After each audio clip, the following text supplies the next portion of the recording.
சொத்துக்கள்னு பெருசாக எதுவுமே கிடையாது பாக்யராஜ் அவர்கிட்ட சொன்ன மாதிரி. ஏன்னா பாரதிராஜா அவர்கிட்டயே கிட்டத்தட்ட 300 கோடிக்கு மேலே சொத்து அவர் வந்து சென்னை சிட்டியில் ஏகப்பட்டதை வாங்கி போட்டிருந்தாங்க. பாக்யராஜ் அதை பெருசாக எதுவுமே வாங்கலை. இருந்தது பூரா எடுத்து விற்று அதை படமாக தான் எடுத்தார். சினிமாக்கே விட்டாரே தவிர இப்படி பெரிய அளவில் மனைவிக்கோ பையனுக்கோ பொண்ணுக்கோ சேர்த்து வச்சுருக்காருன்னு கிடையாது. பட்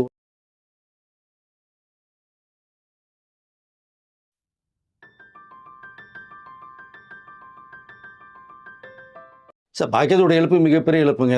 ஒரு மாதிரி ரொம்ப வருத்தத்தில் இன்னும் மீண்டு வர முடியல தகவல் தான் நமக்கு வந்திருக்கு. ஏன்னா பூர்ணிமா அவர்கள்லாம் பார்த்தீங்கன்னா டோட்டலாக நொடிஞ்சிட்டாங்க. எப்பயுமே ஒரு என்ன சொல்ல, குடும்பத்தில் ஒரு தலைவன் இல்லைன்னா எந்த அளவுக்கு சிரமங்கிறது எல்லாருக்குமே தெரியும். பட் அவங்க கட்டி காத்தாங்க. பாக்யராஜ் அவர்கள் கஷ்டப்பட்டு உருவாக்கி சம்பாரித்த சொத்துக்கள் அவர் சினிமாவுக்கு நிறைய விட்டுட்டார். அது வச்சுருந்தாலே போதும், சிறப்பாக இருந்திருக்கும். பட் இங்கே இருக்கிற இந்த லேக் ஏரியாவில் ஒரு வீடு மட்டும் இருக்குது. அது பூர்ணிமா பாக்யராஜ் அவர்களோட அந்த கண்ட்ரோல் இருந்ததுனால இப்போ அங்கே தான் இருக்காங்க. சாந்தனு, மிஸ்ஸஸ்ஸு அண்ட் பூர்ணிமா பாக்யராஜ் அவர்கள் இடமா இங்கே தான் இருக்காங்க. பட் அதாவது மற்ற டென்ஷன், அந்த சாப்பாடு செலவு, போக்குவரத்துக்கு பிரச்சனை கிடையாது. ஆனால் அந்த தலைவன் இல்லைன்னா எவ்வளோ வலி இருக்குங்கிறது வந்து கண்டிப்பாக வந்து உணர முடியும். அதுலேருந்து மீண்டு வர்றது ரொம்ப ரொம்ப ரொம்ப சிரமம். ஏன்னா அவ்வளோ அந்யோன்யமாக இருந்தாங்க ரெண்டு பேருமே. பார்த்தீங்கன்னா அந்த 84 கல்யாணத்துக்கு பிறகு இது வரைக்குமே ரெண்டு பேருமே பார்த்தீங்கன்னா ஹஸ்பண்ட் ஒய்ஃப். எல்லா நிகழ்ச்சிக்கும் ஒன்றா போவாங்க, ஒன்றா வருவாங்க. ஏன்னா கடைசியாக குஷ்பு பொண்ணு மேரேஜுக்கு ஒன்றா தான் போய்ட்டு பார்த்துருப்பீங்க நீங்கள். அதனால் இணை பிரியாத என்ன சொல்கிறேன்னா ஒரு நல்ல நட்பு சொல்லலாம், ஹஸ்பண்ட் ஒய்ஃப் சொல்லலாம். அப்படி தான் எனக்கு தெரிந்த வரைக்குமே. நான் அவருடைய பழகின நாட்கள் நிறையா இருக்குது. பாக்யராஜ் அவரோட நிறைய விஷயங்கள் போலில் வெளிப்படையாக பேசக்கூடியவர். அப்போ அவருடைய மனைவி பற்றி நிறைய வந்து பேசின விஷயங்கள் இருக்குது. நம்ம அப்போது சொல்லும் போது பார்த்தோம்னா, ஏன்னா எழுத்தாளர் சங்கத்தில் நம்ம மீட் பண்ணும்போது வெளியில் வந்து சில விஷயங்கள் பேசும்போதோ 10 நிமிஷம் 2-3 மேட்ருகள் நம்ம அவர்கிட்ட ஷேர் பண்ணும்போது பார்த்தா, பூர்ணிமா அவர்கள் இல்லைன்னா நான் இல்லைங்கன்னு சொல்லியிருக்காரு. இல்லைன்னா என்னுடைய பாதையே வேறு மாதிரி போயிடுச்சு. அப்போது பர்சனலாக சொன்ன விஷயங்கள் நிறையா இருக்குது. நிறையா சிகரெட் பிடிச்சது, ஃப்ரெண்ட்ஸோடு சேர்ந்து ட்ரிங்க்ஸ் பண்ணுறது, இதெல்லாம் இருந்தது. ஒரு கட்டத்துக்கு பிறகு வந்து நானே பாக்யராஜ் இல்லைங்கிற சூழ்நிலைக்கு போகும்போது என்னை வந்து மீண்டெடுத்து கொண்டு வந்து இன்றைக்கி இந்த நிலைமைக்கு நான் நல்லா இருக்கேன்னு காரணம் அது என்னுடைய மனைவி மட்டும்தான். அப்படிங்கிறத அந்த மனைவியில் பாசம் வச்சுருந்தது என்கிட்ட சொன்ன விஷயங்கள் நிறையா இருக்குது. ஆனால் இந்த இடத்துல ஏன் சொல்கிறோம்னா, ஒரு கணவன் நல்லா இருக்கிறதுக்கு மனைவி ரொம்ப பொறுப்பானவங்க. இப்போ அவர் இல்லைங்கும் போது அந்த அவங்களுடைய மனைவி பூர்ணிமா அவர்கள் எப்படி இனி போகிறவனுடைய அந்த வாழ்க்கையை எப்படி அவங்க மீறி வரப்போகிறான்றது மிகப்பெரிய ஒரு கேள்விக்குறி. இருந்தாலும் அவருடைய பையன் சாந்தன் இருக்காங்க, பொண்ணு இருக்காங்க, சரண்யா இருக்காங்க, மருமக கீக்கி இருக்காங்க. பட் அவங்களுடைய பிஸ்னஸில் இருக்கக்கூடிய சக தொழிலாளர் பார்த்தீங்கன்னா பூர்ணிமா நிறைய ஆறுதல் சொல்லப்பட்ட ஒரு விஷயம் ஒன்று இருக்கிறத. பட் ஏன்னா அந்த தொழில் பார்க்கணும். அவங்க சொத்துக்கள்னு பெருசாக எதுவுமே கிடையாது பாக்யராஜ் அவர்கிட்ட சொன்ன மாதிரி. ஏன்னா பாரதிராஜா அவர்கிட்டயே கிட்டத்தட்ட 300 கோடிக்கு மேலே சொத்து அவர் வந்து சென்னை சிட்டியில் ஏகப்பட்டதை வாங்கி போட்டிருந்தாங்க. பாக்யராஜ் அதை பெருசாக எதுவுமே வாங்கலை. இருந்தது பூரா எடுத்து விற்று அதை படமாக தான் எடுத்தார். சினிமாக்கே விட்டாரே தவிர இப்படி பெரிய அளவில் மனைவிக்கோ பையனுக்கோ பொண்ணுக்கோ சேர்த்து வச்சுருக்காருன்னு கிடையாது. பட் ஒரு நல்ல பேரை சேர்த்து வச்சுருக்கார். பாக்யராஜ் அப்படிங்கிற அந்த ஒரு பேக்ரவுண்ட் இருக்கு இல்லையா, அது வந்து சாந்தனுக்கோ பொண்ணுக்கோ மனைவிக்கும் மிகப்பெரிய உறுதுணையாக இருக்குங்கிறத நான் சொல்லிக்க விரும்புகிறேன். பட் நான் இன்னொரு விஷயத்தையும் சொல்லிக்கிறேன். என்னென்னா, நிறைய தயாரிப்பாளர் இருக்கீங்க, பாக்யராஜ் மேலே பற்று உள்ள தயாரிப்பாளர் இருக்கீங்க, இயக்குநர்கள் இருக்கீங்க. பட் அவர்கள் யாராவது ஒருத்தர் கொஞ்சம் முன்னாடி வந்து சாந்தனை வச்சு ஒரு படம் பண்ணி பாக்யராஜுக்கு ஒரு நன்றி கடன் மாதிரி ஒரு விஷயத்தை பண்ணினாங்கன்னா, ஒரு நல்ல கதை இருந்தால் சாந்தன் வந்து பிரமாதமான ஆர்டிஸ்ட், இன்னும் மாற்றுக்கிறதே கிடையாது. ஒரு அதிர்ஷ்டம் ஒரு பக்கம் இல்லை, அதனால பெரிய வர முடியல. மனோஜ் எந்த அளவுக்கு நீங்கள் பண்ணாமல் விட்டாங்களோ இந்த இண்டஸ்ட்ரி, ஆனால் இதுக்கு பாக்யராஜ் பையனுக்கு இந்த இண்டஸ்ட்ரி வந்து டோட்டலாக கையில் எடுக்கலான்னு நினைக்கிறேன் நான். இப்போ நீங்கள் இந்தியா ஸ்ரீலங்கா கூட்டு தயாரிப்பு நிறையா படங்கள், பைலட் பிரேம்நாத்லேருந்து நிறையா படங்கள் பண்ணாங்க, தீ படம்லாம் பண்ணாங்க. அது மாதிரி தமிழ் இண்டஸ்ட்ரி எல்லாம் சேர்ந்து கூட அந்த கூட்டமைப்பில் ஒரு படம் பாக்யராஜ் நன்றி கடன் மாதிரி பண்ணி சாந்தன் அவர்களை ஹீரோவாக போட்டு ஒரு படம் பண்ணி அது ஒரு வெற்றிகரமாக கொடுத்தாங்க அப்படின்னா, பாக்யராஜுடைய உண்மையிலே அவருடைய மனசு மேலேருந்து பாராட்டும் சாந்தனுக்கு வாழ்க்கை கொடுத்தது மாதிரி இருக்கும் அப்படிங்கிறது என்னோட கருத்து. பட் இந்த சூழ்நிலை அவள் எப்படி இருக்காங்க அப்படின்னா, அவன் விசாரிக்கும் போது பார்த்தா இன்னும் வந்து மீண்டு வரலை அப்படிங்கிற தகவல் தான் வருது. இன்னும் சரியாக சாப்பிடல, தூக்கம் இல்லை. அந்த வீட்டில் போனாலே பாக்யராஜ் நின்னது பேசுனது, கடைசியாக இறுதி கிட்ட வந்து சோஃபாவில் உட்காந்துருக்கும் போது 5 நிமிஷத்துக்கு எல்லாமே முடிஞ்சு போச்சு. அதாவது எதிர்பார்க்கல. வாக்கிங் போயிட்டு வர்றாங்க, பூர்ணிமா ஜெயராமன் அவர்கள் தான் வர்றாங்க. அப்படி வர்றாங்க, பார்க்குறாங்க, உட்காடுறாங்க, உள்ளே போயிட்டு வரதுக்குள்ளாட்டி இல்லைங்கும் போது 5 நிமிஷம் எல்லாமே நடந்து முடிஞ்சிருச்சும் போது அது என்னால் இன்னும் நம்ப முடியலன்ற, நமக்கே நம்ப முடியல, அவங்களுக்கு எப்படிங்க இருக்கும் பாவம். ஸோ அந்த வீட்டில், அந்த லேக் ஏரியாவில் 5வது குறுக்கத்தில் இருக்கிற அந்த வீட்டில் பார்த்தீங்கன்னா, எங்கே பார்த்தாலும் பாக்கியராஜோட நினைவுகளாக இருக்குது. நிற்கிறது மாதிரி இருக்குது, பேசுகிறது மாதிரி இருக்குது அப்படிங்கிற தகவல் தான் நமக்கு வருது. அது கொஞ்சம் மீண்டு வரணும், வேறு வழி இல்லை. ஸோ நம்மளை விட்டு போயிட்டாலும் நம்மளோட வாழ்ந்துட்டு இருக்காரு. அவருடைய 2 கண்கள் யார் மூலக்கோ ஒருத்தர் பொருத்தப்பட போகுது. கண்டிப்பாக அது யாருக்குங்கிறத வந்து பூர்ணிமா பாக்கியராஜ் சொல்லப்பட்டால், சொல்லுங்களான்னு தெரியாது, அது வாய்ப்புகள் குறைவு. இருந்ததுன்னா அந்த கண்கள் அவங்க பார்க்கலாம். பட் யாரோ ஒரு நபருக்கு ஸோ அது பொருத்தப்படுது. அந்த கண்கள் வந்து பூர்ணிமா அவர்களை பார்க்கும் அப்படின்னு தான் நினைக்கிறேன். ஒரு குடும்பத்தை பாதுகாக்கும். பட் இதுக்கு மேலே என்ன சொல்கிறது, ஒரு சிரமமான ஒரு சூழ்நிலைகள், அந்த இழப்புலேருந்து மீண்டு வர முடியாமல், சாந்தனவர்களை இறுதி சடங்கப்போ நீங்கள் பார்த்துருப்பீங்க, மனசு எப்படி உடஞ்சி போயிருந்தாருன்னு சொல்லிட்டு. அதெல்லாம் வந்து என்னென்னா, அந்த வழி வந்து பல பேர் குடும்பத்தில் போய் ஒரு தலைவனை இழந்தவர்களுக்கு தான் தெரியும் நிறைய பேருக்கு. பட் அதாவது என்ன சொல்ல சுருக்கமானா, எல்லா பேரும் வெளில வரணும் சுருக்கமாக அப்படிங்கிறதான் சொல்லிக்கல விரும்புகிறேன் சார். இந்த நேரத்தில் சாந்தனவர்கள் எந்த அளவுக்கு ஃபீல் பண்ணி பண்ணாங்கன்ற ஒரு விஷயத்தை பண்ணணும்னு சொல்லும்போது, சரண்யா அவர்களை பற்றி நான் கண்டிப்பாக சொல்கிறேன். ஏன்னா பாக்கியராஜோட பேச பார்த்தோம்னா, எந்த அளவுக்கு பூர்ணிமா அவர்கள் மேலேயும் சாந்தனு மேலேயும் அந்த உயிரை வச்சுருந்தாரோ, அதை விட ஒரு மடங்கு அதிகமாக தன்னுடைய பொண்ணு சரண்யா அவர்கள் மேலே வச்சுருந்தது தான் நமக்கு. ஏன்னா அவங்க இருக்க ஸோ குழந்தையெல்லாம் பார்த்தோம்னா கொஞ்சம் அழகாக விளையாடின சம்பவங்களை வந்து நேரில் எனக்கு சொன்ன விஷயம் இருக்குது. பட் அவர்கள் சாந்தனுவாது பரவாயில்ல, அவங்களுடைய மனைவி வந்து ஈவெண்ட் ப்ரோக்ராம் போகிறாங்க, அவர் படங்கள் டிஸ்கஷன் அது இதுன்னு ஓடிக்கிட்டு இருக்கு. பொண்ணுடைய நிலைமை தான் கொஞ்சம் சிரமமான ஒரு சொல் இருக்குது. அதுலேருந்து எப்படியாவது பொண்ணை நம்ம மீண்டும் கொண்டு வரணும், வேறு கடத்துக்கு எடுத்துகிட்டு போகணும்லாம் நிறைய அவருடைய மனசில் ஆசைகள் நிறைய இருந்தது. அதனால் அதை வந்து அவர் வந்து சம்பாரித்த பணத்தில் வந்து பொண்ணுக்கு வந்து ஹெல்ப் பண்ணாரே தவிர, பாக்கெட்டில் ₹1,00,000 வச்சுக்கிட்டுலாம் வெளியில் போக கிடையாது. அவர் 1000 2000 மட்டும்தான் இருக்கும் ஒரு பாக்கெட்டில் சொல்லப்போனால். ஆனால் அந்த அவுட்லுக் பாக்கியராஜ் அப்படிங்கிற அந்த ஒரு கெத்து ஒன்று இருந்தது பார்த்தீங்களா, அதுதான் அவருக்கு ப்ளஸ்ஸாக இருந்ததே தவிர, மற்றவர்கள் மாதிரி கோடி கோடியாக சம்பாரித்து பாக்கெட்டில் வச்சுட்டு பேங்க் பேலன்ஸ் எல்லாம் அவருக்கு எனக்கு தெரிஞ்ச வரைக்குமே பாக்கியராஜுக்கு இல்லை. பணத்துக்காக கஷ்டப்பட்ட ஒரு பீரியட்லாம் இருக்குது. அதுதான் அந்த இடத்துல சொல்லுவார், பூர்ணிமா தான் என்னை காப்பாற்றுன்னு சொல்லிட்டு காரணம் அதுதான் சொல்லுவார். அப்போ சரண்யாவுக்கு வந்து அதான் நம்ம ஏற்கனவே ஒரு வீடியோ சொல்லியிருந்தேன், சரண்யா அவர்கள் பூர்ணிமா கூப்பிட்டு வந்து வீட்டில் வச்சு பண்ணாங்கன்னா பாக்கியராஜுடைய ஆசை நிறைவேறும் அப்படிங்கிறதா சொல்லியிருந்தேன். ஸோ ஒரு பேர குழந்தைகள் வந்தாச்சு. இனிமேல் பழைய சம்பவங்கள்லாம் கொஞ்சம் விட்டுட்டு பாக்கியராஜுடைய எண்ணம் மாதிரி சரண்யாவுக்கு ஒரு லெவல் கொண்டு வரணும்னா எப்படி, அவங்க பொண்ணு இனிமேல் படத்தில் நடிக்க முடியாது, பண்ண முடியாது. உங்கள் பிஸ்னஸ் பார்க்குறாங்க. பூர்ணிமா ஜெயராம் வந்து ஒரு பெரிய பிஸ்னஸ் வச்சுருக்காங்க. அதை ஒரு பிரான்ச் மாதிரி கூட பண்ணி அவங்கள உட்கார கூட வைக்கலாம், ஒன்றும் தப்பு கிடையாது. உட்கார வச்சாங்கன்னா அவங்க ஃபேமிலி, அந்த குழந்தை அப்படிங்கிற மாதிரி போக எல்லாமே சரியாயிடும். இனி என்ன இருக்கிற வாழ்க்கையை எல்லாத்துக்குமே கொஞ்சம் நெஞ்ச வாழ்க்கை தான், அது சிறப்பாக போகணுங்கிறத நான் ஆசைப்பட்றேன். பாக்கியராஜோட மிகப்பெரிய ஒரு கனவு அது சரண்யா அவர்களை கொண்டு வரணும். ஏன்னா 2வது பார்த்தீங்கன்னா, மருமகளை வந்து சரண்யா இடத்துல வச்சு பார்த்தா தான் என்கிட்ட சொன்னார். எனக்கு இந்த மருமக கிக்கியும் பார்த்தோம்னா சரண்யா மாதிரி எனக்கு அது ஒரு பொண்ணு அப்படிங்கிற விஷயத்த சொல்லப்பட்டது நமக்கு நிறைய. ஏன்னா ஃபுல் ஃப்ரீடம் எல்லாத்துக்குமே கொடுத்தார். உங்கள் ஒர்க்கு, ஏன்னா நீங்கள் எல்லாமே மீடியாவில் இருக்கிற பீப்புள்ஸ், அப்போது நீங்கள் ஃப்ரீயாக போயிட்டு நீங்கள் ஃப்ரீயாக வாங்க, எந்த கொஸ்டினுமே கிடையாதுன்னு பாரு. ஏமா லேட்டு, எதுக்குமா இங்கே போனீங்க, என்னம்மா பேமெண்ட் வாங்கினேன், எந்த கொஸ்டினும் கிடையாது. உங்கள் உழைப்பு, உங்கள் திறமை அப்படின்னு தான் அவர் சொல்லுறதை நான் பார்த்துருக்கேன். அதனால் ஒரு ஜெனியூனான ஒரு பெர்சன் அப்படிங்கிறது தான் பாக்கியராஜை பொறுத்த மட்டுமே எனக்கு தெரிந்தது. குடும்பம் பெரிய அளவில் சம்பாதிக்கலை, சொத்து சேர்த்து வைக்கலை பாக்கியராஜ். அவருடைய பேர் தான் அவர்கள் சொத்து நான் நினைக்கிறேன். ஏன்னா சங்கத்தில் சில பிரச்சனை ஏற்பட்டதனுடைய அந்த மனக்குமுறல் தான் இன்றைக்கி அவர் சாப்பிடாமல் கொள்ளாமல் அதே சிந்தனையிலே இருந்து ஒரு அதிகாலையில் வாக்கியும் போது மரணம் ஏற்பட்ட ஒரு சம்பவம் இருக்குது. இங்கே குறிப்பாக விஜய் அவர்கள் கவிஞரை பற்றி நான் ஒரு விஷயத்தை சொல்லி ஆகணும்னு நினைக்கிறேன். அதை அவர் இன்னைக்கு இந்த நிலைமையில் வந்து மிகப்பெரிய ஒரு பாடலாசிரியராக, ஒரு நடிகராக, இயக்குனராக இருக்காருன்னா அது காரணம் வந்து பாக்கியராஜ் அவர்கள் தான் அப்படிங்கிற விஷயத்த ரொம்ப ஒரு மாதிரி எப்படி சொன்னால் பேச முடியாத அளவுக்கு ஒரு விஷயத்த சொல்லப்பட்டு நம்ம கேள்விப்பட்டோம். ஏன்னா முதல் முறையாக அவர் வந்து கவிஞர் பார்த்ததே பாக்கியராஜ் அவர்களை தான் ஃபர்ஸ்ட் இண்டஸ்ட்ரிக்கு வர முன்னாடி. இவர்கிட்ட திறமையை பார்த்து கூட்டு வந்து அஸ்டாண்டாக சேர சொல்லி அடுத்தடுத்த கட்டத்துக்கு வந்து விஜய் கொண்டு போனார். அவர் படத்துக்குள்ளே பார்த்தீங்கன்னா சொக்கத்தங்கத்தில் பாடலும் எழுதியிருப்பார். அன்னைக்கு ஒரு மரணம் ஏற்படுறதுக்கு முன்னாடி பார்த்தீங்கன்னா சாயங்காலம் விஜய் அவர்கிட்ட பேசுறதுக்கு சினேகன் அவர்கிட்டையும் பேசியிருக்காங்க. இவர்கிட்டே பேசி நாளைக்கு நீ எங்கே இருக்கிட்ட, கோயம்புத்தூர்ல இருக்கேன்னு சொல்லியிருக்காரு. அப்போ நீ சென்னைக்கு நீ உடனே பரப்பிட்டு நீ வா, உனக்கு வந்து மிகப்பெரிய ஒரு பதவி ஒன்று காத்துக்கிட்டு இருக்கு, நம்ம பேசுவோன்னு சொல்லியிருக்காரு. இவர் கோயம்புத்தூர்லேருந்து பரப்பிட்டு வந்திருக்காரு, ஆனால் பாடியை தான் பார்க்க முடியுது.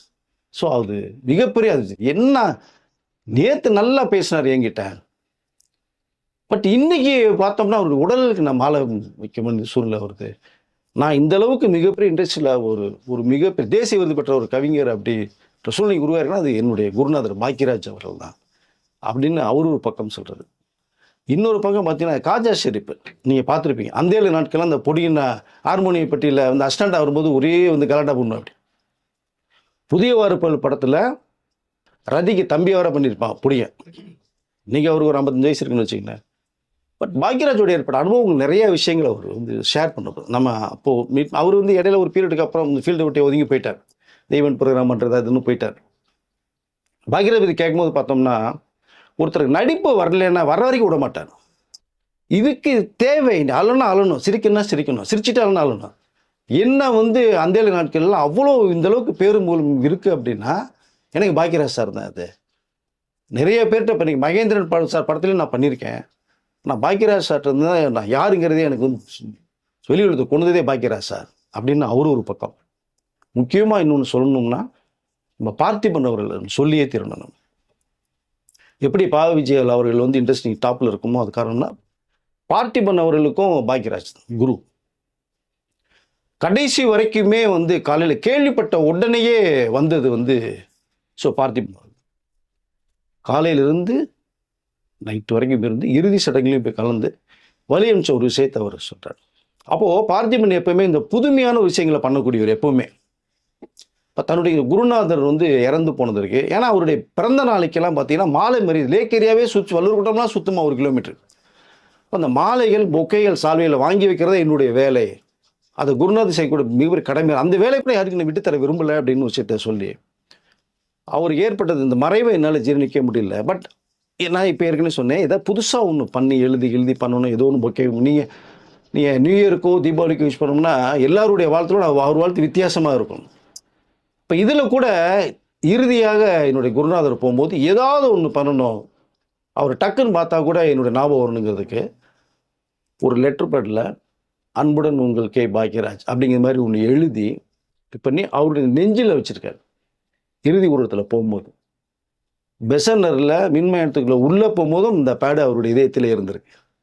ஸோ மிகப்பெரிய கலைஞர்களுக்கோ திரையில் சேர்ந்துள்ளோ அரசியல்வாதிகளுக்கோ எப்படி பேனாங்கிறது மிகப்பெரிய ஒரு ஆயுதமாக இருந்தது. ஸோ எழுத்துக்கள் மூலமாக நிறையா விஷயங்களை வந்து பேசியிருக்காங்க. இந்த மாதிரி பாக்யராஜ் அவர்கள் திரையுலகத்துக்கு இந்த பேனா தான் ரொம்ப முக்கியம். எப்படி இந்த கர்ணனுக்கு வந்து ஒரு கவச குண்டலம் உடம்புலேயே இருந்தது மாதிரி பார்த்தோம்னா பாக்யராஜ் அவர்களுக்கு இந்த பேப்பர் பேடு அண்டு பேனா தான் அவருக்கு எப்போவுமே. அது இல்லாமல் நிறைய நாட்கள் நான் பார்த்ததே இல்லைன்னு சொல்கிறேன். எல்லா பேரும் பாவிஜி கூட தான் சொல்கிறார். அப்போது அது வந்து இறுதி அஞ்சலி செலுத்தி அந்த பேடோடு வந்து உள்ளே போன ஒரு விஷயத்தை அவர் சொல்லும் போது தான். பட் இவ்வளோ விஷயங்கள் அவர் பண்ணியிருக்காரு. ஒரு குருவாக இன்றைக்கி அவர் நிலைமை இருக்காருன்னா அவர் காரணம். பட் அவருக்கு ஒரு சாபம் வர்றது மாதிரி அவருடைய முன்ன உதவியாளரில் ஒருத்தர் சொன்னதாக ஒரு தகவலை வேற சொல்கிறார். நீலாம் நல்லாவே சாக மாட்டடா பார்த்திபனை, நீ என்ன அவருன்னா புள்ளையா, அந்த மாதிரி நீ அங்கே போய் இருந்து அவருக்கு அத்தனை இது நீ பண்ணுற செய்கிற, ஏன் எல்லாத்துக்கும் தகவல் சொல்ல வேண்டியதானே, நாங்களாம் இல்லையா, ஏங்க ஒரு கல்யாணத்துக்கு அழைப்பு கொடுக்கலாங்க, நீங்கள் வாங்க அப்படின்னு.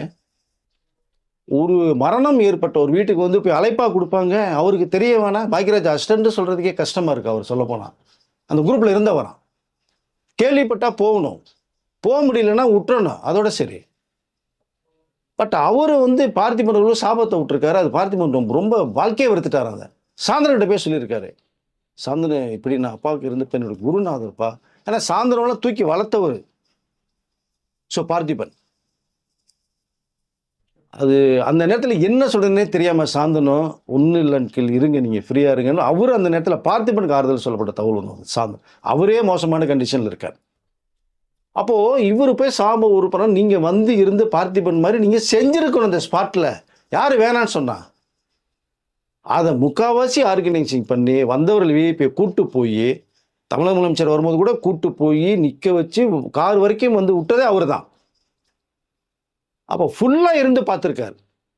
அப்புறம் பிஆர்ஐ யூனியனில் இருக்கக்கூடிய டைமண்ட் பவர்லேருந்து நிறைய பேர்கள் இருந்து பார்த்தாங்க. நீங்கள் வந்து பார்க்கணும்ல, அதான முறை. அது பேசுறது ஈஸியாக, சாப விடலாமா? இதில் இன்னொன்று, பார்த்திபா நீ ஏன் பொண்டாட்டி புள்ளியோடு இல்லாமல் இருக்கேன்னா இதுதான் காரணம் உனக்கு அப்படிங்கிற அதையும் வேற சேர்க்குறாராம். இதை போய் இந்த குடும்பத்தில் இருக்கலாம் போது தப்பு இல்லையா? அது பார்த்திபன் எப்படி இருந்தால் அவருக்கு தான் தெரியும் கேட்டால். என்ன வழியோடு இருக்காருங்கிறது அவருக்கு தான் தெரியும். அப்போ ஒரு இறுதி அஞ்சலி செலுத்துகிற நேரத்துக்கு அவர் ஒரு பக்கம் விடுற மாதிரி ரொம்ப வருத்தத்தோடு ஒரு பதிவு பண்ணார் பார்த்திபன் அவர். அதான் நான் சொல்லிக்கிறேன், யார் எது சொன்னாலும் நீங்கள் கேட்க வேண்டிய அவசியமே இல்லை பார்த்திபன் சார். உங்கள் வேலை என்ன, உங்கள் கடமையை நீங்கள் செஞ்சுருக்கீங்க, உங்கள் குருநாதருக்குள்ள விஷயத்தை நீங்கள் பண்ணியிருக்கீங்க. அதற்குள்ள பலன் குருநாதர் மேலேருந்து உங்களுக்கு கொடுப்பார், அவ்வளோதான். பட் நீங்கள் நல்லா இருக்கீங்க, உங்கள் ஆத்ம திருப்திக்கு பண்ணால் போதும். மற்றவர் சொல்கிறதுக்கு வேதனைப்படுறது வந்து அவசியமே இல்லை. பட் இப்படிலாம் ஒரு சூழ்நிலை போகுது. பட் அவர்கள் வந்து சாந்தன் எப்படி இருக்காது, சரண்யா எப்படி இருக்காங்க, பேரக்குழந்தை எப்படி இருக்காங்க, மருமை எப்படி இருக்காங்க, பூர்ணிமா அவர்கள் எப்படி இருக்காங்க, எல்லாம் அந்நியன்னு கூப்பிடக்கூடிய இல்லையா. சில பேர் அக்கா அக்கான்னு கூப்பிடுவாங்க, பாவிஜெயெல்லாம் அக்கா அக்கான்னு கூப்பிடுவார். வீட்டுக்கு யார் போனாலும் உடனே ஒரு காஃபி, டீ, பிஸ்கட், ஸ்நாக்ஸ் வந்துடுங்க வர்றவங்களுக்கு மரியாதை செலுத்துவாங்க. பாக்கியராஜ் சொல்லவே மாட்டார். யார் வந்து பாக்கியராஜ் யார் வந்து பார்த்தாலும் வந்துடும், சாப்பிட்டு போங்க. அவ்வளோ அந்யோன்யமாக உபசரிக்கக்கூடிய ஒரு கேரக்டர் அவங்க பூர்ணிமா அவர்கள். சினிமாலேருந்து ஒதுங்கினப்போ ஏதாவது சினிமாவில் நீங்கள் பார்த்தீங்களா? என்ன நடித்தாங்க, சீரியல் பண்ணாங்க, கொஞ்சம் அதுலேருந்து ஒதுக்கிட்டாங்க. அப்புறம் பண்ணுனா இன்றைக்கி அக்கா கேரக்டரு, அன்னி கேரக்டரு, அம்மா கேரக்டர், எவ்வளோ கேரக்டர் இருக்கு எங்கள் இண்டஸ்ட்ரியில். வேணான்னு ஒதுங்கினாங்க.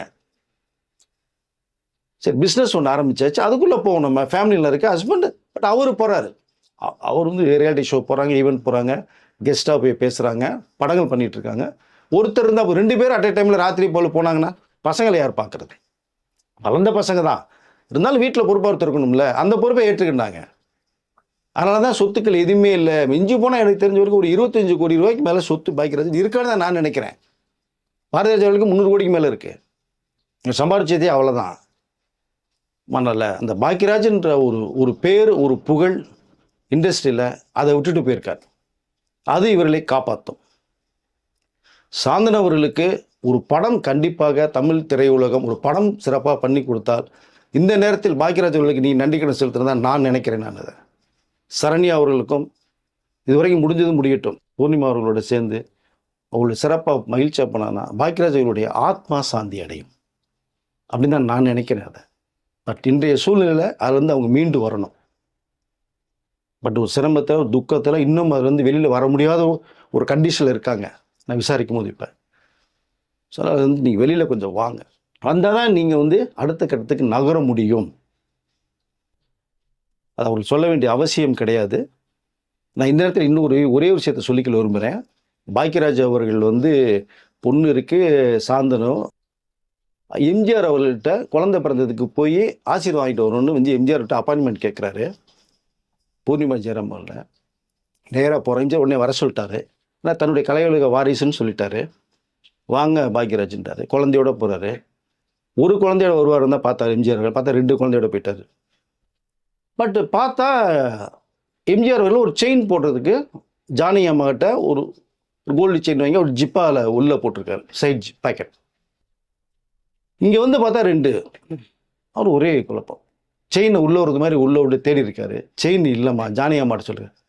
ஏம்மா செயின் எங்கேம்மா வச்சேன்? ஏன் நான் தான் கொடுத்தேன், உங்கள் பாக்கெட்டில் போட்டிங்களே அப்படின்றாங்களா ஜானகி அம்மா. இல்லைம்மா இல்லைங்கிறேன். அப்புறம் செயினை பாக்கெட்டில் போட்ட பண்ணி அங்கே எங்கேயா டேபிளில் வச்சுருந்தேன் பாருன்னு அனுப்பிச்சி விட்றாரு. உள்ளே போய் எம்ஜிஆர் அவர்களுடைய டேபிள், டைனிங் டேபிள் எல்லாம் தேடிட்டு இருக்காங்க. தேடி முடிச்சுட்டு வந்து ஏங்க அங்கே எங்கேயுமே இல்லைங்க, பாக்கெட்டில் பாருங்கள். நீங்கள் இப்போ இருக்கிற ஹஸ்பண்ட் ஃபர்தான உரிமையோட பகையில் கையை விட்டு எடுத்துருவாங்க. அப்போல்லாம் அந்த வார்த்தைகள் தான் மரியாதை. இப்போ ஜானகி அம்மா அவர்கள் சொல்கிறாங்க, இது எம்ஜிஆர் அவர்கள் உள்ளே விட்டு இல்லைங்கிறேன், திரும்ப இல்லை. சரி, இந்த வேறு ஒரு செயின் எடுத்துகிட்டு வா, பரவாயில்ல போட்டு அது எங்கேயாவது இருக்கும் அப்படின்னு சொல்லி ஒரு செயின் எடுத்துகிட்டு வராங்க ஜானகி அம்மையார். வந்தோடனே அந்த செயினை வந்து பொண்ணுக்கு போடுற சரண்யா அவர்களுக்கு போடுறார். இன்னொரு செயினை ஜிப்பால் வந்து எடுத்து சாந்தனுக்கு போடுறார். அப்போது ஜானகி அம்மார் பார்க்குறாங்களா, இருக்குன்னு பார்த்தீங்களா, நீ இல்லைன்னு சொன்னீங்களே. இல்லைம்மா, பாக்யராஜ் குழந்தையோட ஆசீர்வாங்கணும்னு சொல்லி சொன்னேன், அப்படியே வர சொல்லியாச்சு. 2 குழந்தையோட வந்துட்டார். இப்போ இந்த குழந்தைக்கு நான் செயினை போட்டால் அது 2 வயசு, அது என்ன ஃபீல் பண்ணா? இன்னமும் கழுத்தில் போடுறாங்க, நமக்கு இல்லைன்னு ஃபீல் பண்ணணும்ல. அது மனசையும் கஷ்டப்படுத்தணும் தான் இன்னொரு செயின் எடுத்துகிட்டு சொன்னேன் நான் அப்படின்னு எம்ஜிஆர் அவர்கள் சொன்ன பாக்யராஜ் நேரடி சொன்ன விஷயங்கள். இப்படி நிறைய சம்பவங்கள் பாக்யராஜ் அவருடைய வாழ்க்கையில் நடந்தது. அதுக்கு ஒரு நன்றி கடனாக வந்து எம்ஜிஆர் அவர்கள் வந்து அண்ணா நீ என் தெய்வம்னு ஒரு படம் ஒன்று லாஸ்ட்டாக சிஎம் ஆகிட்டார். சிஎம் ஆனதுக்கப்புறம் டைட் ஸ்ரீதர் படம், உரிமை குரல் படம் வந்து எம்ஜிஆர் அவர்கள் ஸ்ரீதருக்காக மிகப்பெரிய லைஃப் கொடுத்தவர். அந்த நன்றிக்கு வந்து ஸ்ரீதர் ஒன்று பண்ணுறாங்க, அண்ணா நீ என் தெய்வம்னு ஒரு படம். இவர் சிஎம் ஆனதுக்கப்புறம் படம் பாதியில் ட்ராப் ஆகிடுச்சு. ஸோ நகர்ந்து கொண்டு போகலாம். அப்போ பெல் பாட்டம் ஹிப்பி ஸ்டைலில் எம்ஜிஆர் வச்சிருப்பாங்க. அந்த ஸ்டைல் ஒரு 80 ஸ்டைலில் ஒரு 78. அப்போது அதை வந்து கேள்விப்பட்டு ஒரு 4000 ஃபீட்டுக்கு மேலே இருக்குது பாக்யராஜ் அன்டேக் பண்ணுறாங்க. ஸ்க்ரீன் பிளே கிங்காச்சு இவர். ஸ்க்ரீன் பிளே டோட்டலாக மாற்றுறார். ஃப்ரேமில் எம்ஜிஆர் வருவாங்க, அவரோட ஆக்ட் பண்ண அந்த 4000 ஃபீட்டுக்குள்ளது எல்லாமே அப்போல்லாம் ஃபிலிமில் பண்ணுவாங்க. எடிட் பண்ணி ரெடி பண்ணி வச்சிட்டாரு. அதற்கு பிறகு கன்வென்ஷனில் ஒரு படம் பண்ணுறாரு. அதை டைட்டில் மட்டும் அண்ணாநீ தெய்வத்தை மட்டும் மாற்றி அவசர போலீஸ் 100ன்னு மாற்றி படம் பண்ணார். படம் ஹிட்டு, நல்ல பேர் வந்தது. எம்ஜிஆருடைய இறுதி படமே வச்சுக்கலாம் நீங்கள் அதை. மதுரை மீட்டு சுந்தரபாண்டியன் ஒன்று இருக்குது, ஆனால் இவருடைய இறுதி படம். பட் பாக்யராஜ் அவர்கள் கடைசியாக ஹீரோவை நடித்த படம்னு பார்த்தா 2015 வந்த துணை முதல்வர்னு ஒரு படம் பண்ணாங்க. அந்த படம் தான் அவருடைய வந்து ஹீரோவை பண்ண கடைசி படம். அந்த படத்துடைய டைரக்டர் வந்து விவேகானந்தன்னு சொல்லி மத்திய சென்னை ஒரு படம் பண்ணார். ஏன்னா அந்த படத்தில் அந்த இயக்குனர் நானும் ஒரு ஃப்ரெண்டுன்றதுனால மத்திய சென்னைக்குள்ள போயிருக்கேன். துணை முதல்வர் ஷூட்டிங் நான் போயிருக்கேன். அப்போ போகும்போது தான் பாக்யராஜ் பற்றி நிறைய விஷயங்கள் பேசின சம்பவங்கள் நிறைய இருக்குது அப்போ அதில். ஸோ அந்த அனுபவங்கள் இது. அதனால் நிறைய விஷயங்கள் பாக்யராஜ் மலர் நினைவுகள் நிறைய இருக்குது. நிறைய விஷயங்கள் நம்ம ஷேர் பண்ணுறதெல்லாம் பகிர்ந்துக்கலாம். பட் நான் திரும்பவும் சொல்லிக்கிற ஒரே தான், பாக்யராஜ் அவருடைய குடும்பம் பாக்யராஜ் கூட தான் வாழ்ந்துட்டு இருக்காரு. மேலேருந்து ஒரு ஆசீர்வாதம் கொடுத்துட்ருக்காரு. மீண்டும் வாருங்கள், குடும்பமாக சந்தோஷமாக இருங்க. பெரிய சொத்து சேர்த்து வைக்கலன்னு போவேன்னா பாக்யராஜ்ன்ற பேரும் புகழும் இந்திய துறையில் சேர்த்து வச்சுட்டு போயிருக்கேன்னு தான் சொல்லிக்கிறேன் சார். நிறைய விஷயங்களை ஷேர் பண்ணிட்டீங்க சார். அடுத்த வீடியோவில் சந்திக்கலாம். நன்றி சார்.